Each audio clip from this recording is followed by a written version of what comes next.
मैं मुकेश कुमार शर्मा भगवती शिक्षक प्रशिक्षण महाविद्यालय गंगापुर सिटी के ई प्लेटफॉर्म पर आपका स्वागत करता हूँ।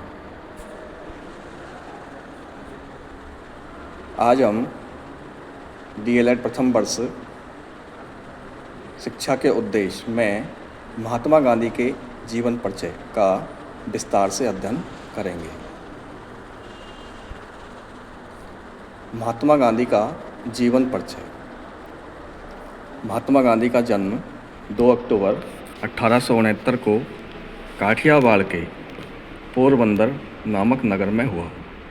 इनका बचपन का नाम मोहनदास था। इनके पिता का नाम करमचंद और माता का नाम पुतलीबाई था। अपने पिता के नाम के कारण इनका पूरा नाम मोहनदास करमचंद गांधी था।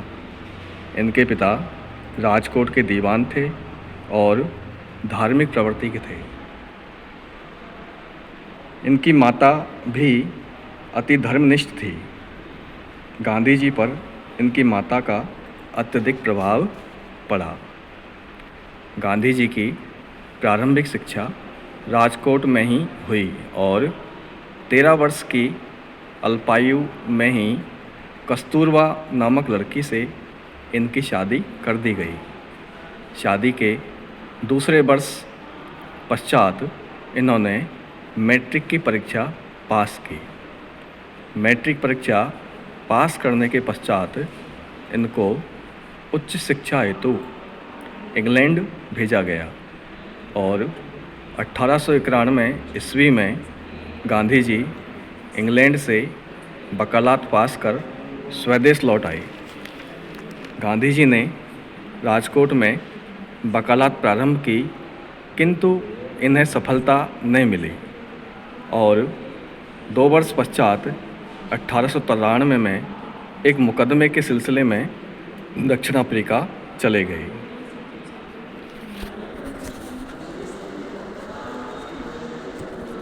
महात्मा गांधी का जीवन दर्शन। महात्मा गांधी का ईश्वर में अटूट विश्वास था। उनके जीवन का प्रमुख उद्देश्य ईश्वर को प्राप्त करना था। सत्य और अहिंसा उनका ब्रह्मास्त्र था। उनका जीवन पूर्णतः आध्यात्मिक था। सादा जीवन, उच्च विचार उनके जीवन का मूल मंत्र था। वे बहुत सीधे सादे रहते थे और आध्यात्मिकता की प्रतिमूर्ति थे।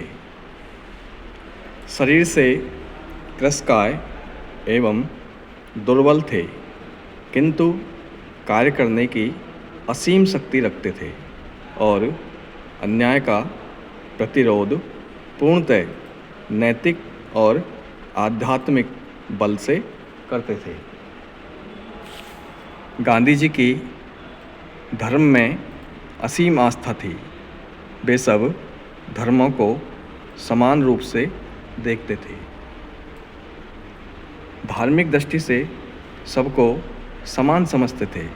इस प्रकार महात्मा गांधी सर्वधर्म समन्वय की भावना में विश्वास रखते थे। अपनी प्रार्थना सभा में वे समस्त धर्मों का सार रूप में मिली जुली प्रार्थना करते थे और प्रत्येक धर्म स्थान को आदर की दृष्टि से देखते थे।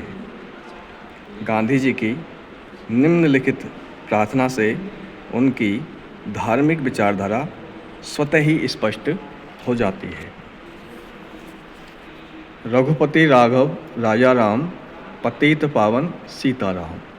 ईश्वर अल्लाह एक ही नाम, सबको सन्मति दे भगवान। महात्मा गांधी का जीवन दर्शन मौलिकता लिए हुए था। वे आदर्शवाद में विश्वास रखते थे, किंतु पूर्णतः आदर्शवादी भी नहीं थे। गांधी जी की दृष्टि में भौतिक जगत भी महत्वपूर्ण था और वे सत्य की प्राप्ति इस विश्व में रहकर ही करना चाहते थे। उनकी दृष्टि में सब समान थे। वे मानव को ईश्वर का रूप मानते थे। गांधी जी ने लिखा, मैंने किसी भी नवीन वस्तु की खोज नहीं की, परंतु परंपरा से चले आ रहे सत्यों का वर्तमान युग के लिए पुनर्विवेचन किया है और उन सत्यों का समाज के सामूहिक जीवन में प्रयोग किया है। महात्मा गांधी का जीवन दर्शन भारतीय आदर्शवाद पर आधारित था। उनकी दार्शनिक विचारधारा निम्नांकित थी। नंबर 1, सत्य। सांच बराबर तप नहीं, झूठ बराबर पाप, जाके हृदय सांच है, ताके हृदय आप। इस प्रकार गांधी जी के जीवन दर्शन का सर्वश्रेष्ठ तत्व सत्य है। उनके सत्य में शिवम और सुंदरम निहित है। उनके अनुसार सत्य और ईश्वर में कोई अंतर नहीं है, वे एक ही हैं। यदि कोई व्यक्ति मनसा वाचा कर्मणा सत्य का प्रयोग करता है तो वह ईश्वर को प्राप्त कर सकता है। स्वयं गांधी जी ने जीवन में सत्य का अनेक बार प्रयोग किया और सफलता प्राप्त की। महात्मा गांधी ने माई एक्सपीरियंस विद ट्रुथ नामक पुस्तक में लिखा है, विचार में सत्य, भाषण में सत्य और कार्य में सत्य होना चाहिए। इस प्रकार महात्मा गांधी का जीवन सत्य को समर्पित था। नंबर 2, अहिंसा। अहिंसा परमो धर्मः। भगवान महावीर के इस अहिंसा के सिद्धांत को महात्मा गांधी ने अपने जीवन में पूर्णतः उतारा है। गांधी भी अहिंसा को परम धर्म कहते थे। उनके कथनानुसार अहिंसा का अर्थ समस्त प्राणियों के प्रति प्रेम व सहयोग की भावना से है। उनके विचारानुसार सभी प्राणियों के प्रति बुरी भावना का अभाव होना चाहिए, अर्थात सभी के प्रति सद्भावना होनी चाहिए। उनकी अहिंसा सभी से प्रेम करने की और कष्ट सहन करने की प्रेरणा देती है। वे सत्य को साध्य और अहिंसा को साधन मानते थे। उनके अनुसार सत्य की प्राप्ति अहिंसा के द्वारा ही संभव हो सकती है। नंबर 3, सत्याग्रह। सत्याग्रह का संधि विच्छेद करने पर सत्य, धन, आग्रह 2 शब्द प्राप्त होते हैं। इस प्रकार सत्याग्रह का शाब्दिक अर्थ हुआ सत्य के लिए आग्रह करना, अर्थात सत्य का दृढ़ अवलंबन। महात्मा गांधी सत्याग्रह साधारणतया अहिंसात्मक आंदोलन के लिए करते थे, ताकि विरोधी सत्य के सामने झुक जाए और अपनी गलती सुधार ले।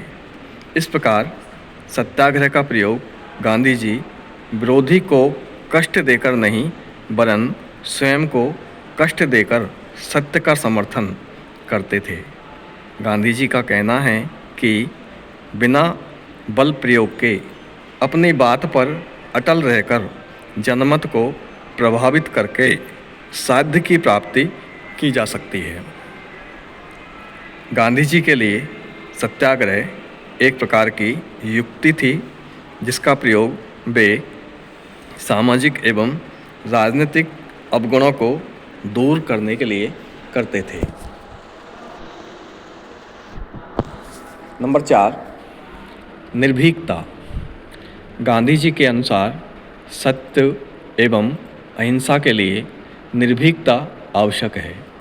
जो व्यक्ति निडर एवं निर्भीक नहीं है, अर्थात जो कायर और डरपोक है, वह सत्य एवं अहिंसा के सिद्धांतों का पालन नहीं कर सकता है। सत्य एवं अहिंसा के उपासक के लिए निर्भीकता परमावश्यक है। व्यक्ति को समस्त प्रकार के भय से मुक्त एवं निडर होना चाहिए। नंबर 5, अपरिग्रह।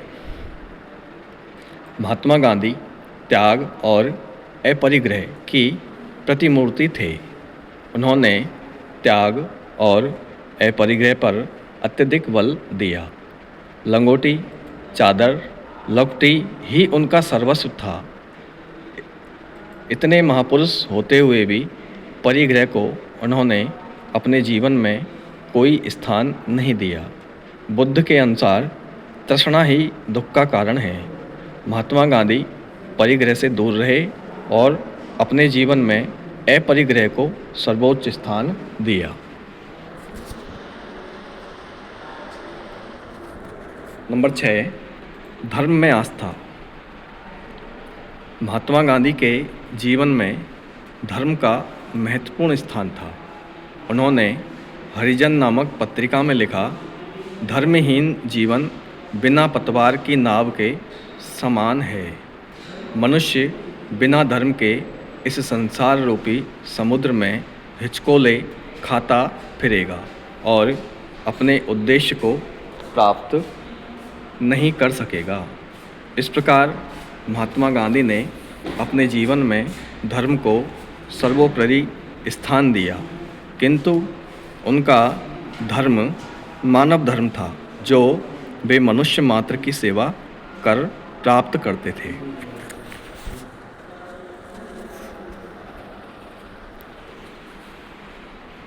नंबर 7, प्रेरणाधार गीता। महात्मा गांधी गीता जी से बहुत अधिक प्रभावित थे। महात्मा गांधी गीता से प्रेरणा लेते थे। वे गीता के पाठ किया करते थे। जब भी उनके समक्ष कोई समस्या उत्पन्न हो जाती थी तो वे गीता का मनन एवं चिंतन करते थे। उन्होंने लिखा है, जिस समय मुझे निराशा हुई मैंने भगवद गीता को गोद में पाया। गीता पठन के कारण वे स्थिति प्रज्ञ की स्थिति को पहुंच चुके थे। हानि लाभ, सुख दुख, जीवन मरण से उन्हें न दुख होता था और न सुख की प्राप्ति ही होती है।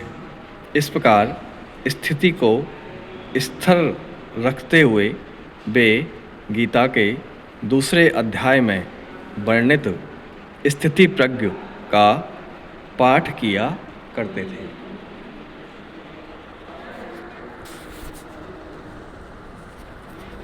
नंबर 8, ईश्वर में अटूट श्रद्धा व विश्वास।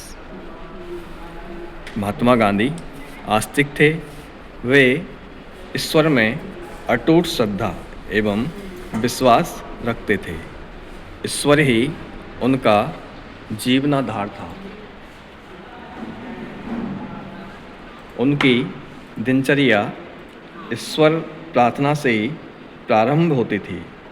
ईश्वर को वे विभिन्न रूपों में देखते थे और विभिन्न नामों से पुकारते थे। उनका ईश्वर राम भी था और रहीम भी था। ईश्वर और अल्लाह में उनकी दृष्टि में कोई अंतर नहीं था। वे एकेश्वरवादी थे, अर्थात एक ही ईश्वर को मानने वाले, जो ईश्वर के दर्शन विभिन्न रूपों में करते थे। धन्यवाद।